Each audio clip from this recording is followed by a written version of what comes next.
എല്ലാവർക്കും യമുനയുടെ യൂട്യൂബ് ചാനലിലേക്ക് സ്വാഗതം. ഞാൻ യമുനയുടെ അച്ഛനാണ്. ഇന്ന് നമുക്ക് സ്പെഷ്യലായിട്ടൊരു കുമ്പളപ്പം ഉണ്ടാക്കാം. അതായത് ചക്കച്ചുള വെച്ചിട്ട് കുമ്പളപ്പം ഉണ്ടാക്കാം. 1 കിലോ റവ, ഒരു 35 പീസ് നമുക്ക് നല്ല പഴുത്ത ചക്കച്ചുള, ആവശ്യത്തിന് നെയ്യ്, ഏലക്കായും ഒരു 1/2 ടീസ്പൂൺ നമ്മുടെ ജീരകപ്പൊടിയും, ഒരു ചെറിയ പീസ് ചുക്കും കൂടെ പൊടിച്ചതാണ് ഇത്, ഒരു അരമുറി തേങ്ങ, ഒരു 400 ഗ്രാം ശർക്കര ഉരുക്കിയത്.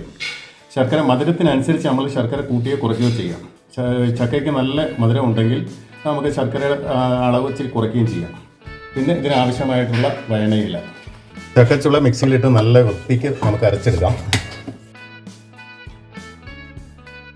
ചക്കച്ചുള നല്ല വൃത്തിക്ക് അരച്ചെടുത്തിട്ടുണ്ട്. ഒരു വെള്ളം ഒന്നും ഒഴിച്ചിട്ടില്ല.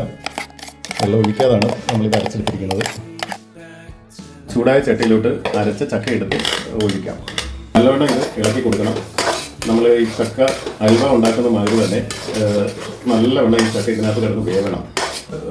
കുറേശ്ശെ നെയ്യും ഒഴിച്ച് കൊടുക്കണം. നല്ലോണം ഇളക്കിക്കൊണ്ടിരിക്കുക.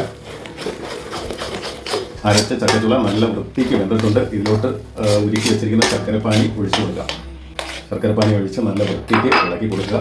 അതിലോട്ട് കുറച്ച് നെയ്യും കൂടി ഒഴിക്കുക.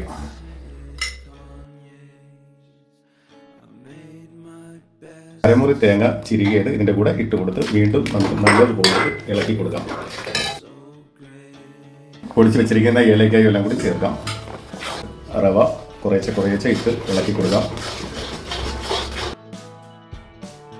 നമ്മുടെ മാവിൻ്റെ പരുവം ഇതാണ്. ഇതൊന്ന് തണുക്കാൻ വെക്കണം. സ്റ്റൗ ഓഫ് ചെയ്ത് കൊടുക്കാം. ഞാനിത് കുമ്പിൾ കുത്തുന്നതെന്ന് കാണിക്കാം. ഞാൻ പച്ച ഈർക്കിൽ വെച്ചാണ് കുമ്പിൾ കുത്തുന്നത്. നല്ല പച്ച ഈർക്കിലാണ് ഇട്ടിരിക്കുന്നത്.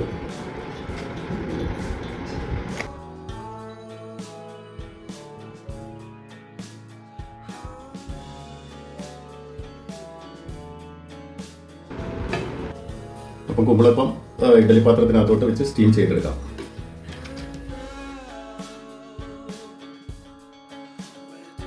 സോഫ്റ്റായ കുമ്പളപ്പം റെഡിയായി.